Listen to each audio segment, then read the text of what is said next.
All right, for song of the day today, we're looking at Lipgloss by Charli XCX and Cupcake or Cupcakke, as I like to call her.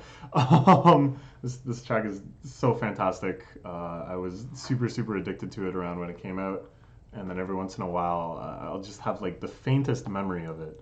Just the almost just the concept of it will occur to me that the song really exists, and then as soon as I go back to it, it's like right back into the addiction, fully launched back into when I first heard it. It's just that kind of powerful of an association. It's so catchy, and yet it's so like bombastic and huge and powerful that when it is caught in your head, like when you have like the hook or kind of, as I said, just like the concept of it stuck in your head, that's only like 5% of the experience actually listening to it.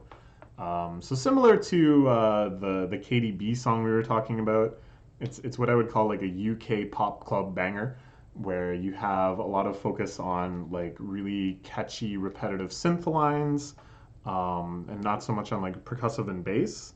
And the song kind of starts off with some pretty sort of typical Charlie stuff, where she's singing this very suggestive, fun little hook. I really like the interjection of the drip, drip, so slick, that's my lip gloss. It has this like kind of nice bouncy rhythm that goes nicely over top with the rubato exhibited here, where sticky icky comes out fast, and then like lip gloss is kind of like a more broken down type of thing. Anything that says sticky icky too, I'm just a big fan of. That's like fantastic internal rhyming. Um, of course, here the stickiness, the sugary sweetness is referring to a female arousal and oral sex. Thank you, Rap Genius. Um, and then if that wasn't enough, we have the most sexually explicit rapper in the industry coming through, Cupcake, with so many amazing lines, and just the way she comes in on this song is like so powerful. The beat switches up a little bit. It still has that same kind of like frantic energy, but the actual like kind of frantic elements sort of drop out of it, and then it just starts like hitting these like big triumphant notes. Um, and she just goes like absolutely in, and it's like the sort of stuff that we just love hearing from Cupcake. The just complete juxtaposition of very sweet saccharine childhood images, the iCarly and Winnie the Pooh and stuff, and then like really vivid imagery, ones that kind of break down the gross not gross dichotomy. Gooey like yolk before the egg scrambled is not something that I think would ever be appealing to me to consider in isolation. Like, I mean, I like eggs, sure, but that's like kind of the gross stage of eggs, and yet in this context as an image, you can't deny that it really suggests something very boldly and colorfully and in a way that could be quite appealing.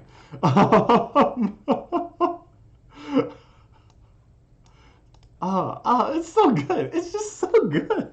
Like, I don't know what to say about it, but every line I think is brilliant on this one. I'm above it, like over it. Like that's very clever. It's clever, but it has such a, a like not grossness, but it has such a vulgarity. That's the word I'm looking for. I like this sort of cleverness that is repeatedly undercut by just the such over the top levels of vulgarity. But then the vulgarity in itself is like triumphant, you know? That she's really out here making a pop song on these subjects, speaking from her heart, not being shut down by Puritarians, not being censored by um, the FCC. I had to think of Eminem lyrics to remember what that thing was called. But that this is like where pop music is now, and this is what it means to be a rapper. Um, on a pop track like this that you can talk so explicitly about it. Then we go back into the hook.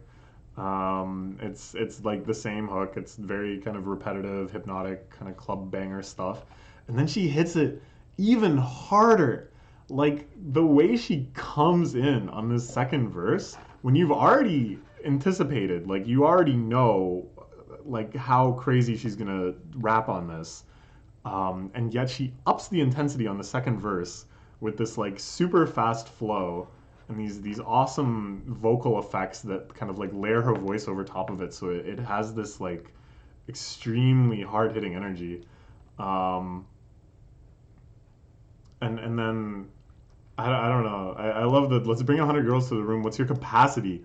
The way she like pushes through on the what's your capacity part, and then the entire flow on this part, like it just has this like second hit, like when you punch and you lean into it and follow through. I'm not sure why I'm using like boxing or fight analogies when it's obviously about something much more intimate than that. But that's just the momentum she has, and this like long extended outro, with Cupcakke coming back in, the sample of the "Bring 100 girls to the room, 100 girls to the room." It's just so hype. It's just like the absolute wildest club banger I can possibly imagine. And I love how honored Cupcakke seems to be on this track. That it's the last track on the album. She has two gigantic verses, that really like. There's no way that Charli didn't realize that she would totally steal the song on this track. Um, and then like sampling her all through the outro, having the shout out on the right near the end of the entire album, um, doing like all of her kind of tags and all of her like signatures right near the end. It just has this sense of pride, that she's so happy that she was able to, um, work with her to bring her to such prominence, to like let her go into this extent on such a global stage. And if you want to see this like much more dynamically in effect, like it's kind of from a meta perspective that I see the significance just within this track. But watch a live version of it that I'll link in the description, where they're performing it live on stage, and then also, I can't think of her name. She collaborated with Grimes a bunch a while ago. Anyways, she does a verse too, and her verse is great. But the excitement and happiness you can see on Cupcakke's face when she's up on stage, and everyone is just going nuts, and she's like, "I've made it. Like, it was all worth it to stand here." Like, she's been through some rough stuff. She had a bit of a mental health crisis recently. I know that she's been struggling to express herself and to make this art. And the talent has like always been there, which is always kind of maybe the frustrating thing for these sort of emerging artists, is that for so long the talent will outpace the fame, and the recognition. But in this moment, telling people that Winnie the Pooh ain't got shit on this, on the global stage, and just dominating the final song on an extremely major, widespread pop album that's gonna sell a lot of records. Like, whew, that's so cool. That's so cool. Yeah, I don't know. We'll probably talk more about Cupcakke at some other time, and probably more about Charli too. I like both of them as artists quite a lot. Um, Cupcakke, I think, is just on another level with the sort of things she does. Like, to compare to like Nicki Minaj or Cardi B as kind of like sex positive female rappers. Sure, I mean, I don't want to like diminish what they've done and what they've achieved, and I think it's still super awesome and badass when they talk about their sexuality in such an empowering way. But like Cupcakke's been doing it. Like Cupcakke's really out here talking about herself like this, and like, yeah, nah, it's so great. Um, so yeah, I don't know. I don't have anything else to say. Check it out. It's a great song. That's all. Bye bye.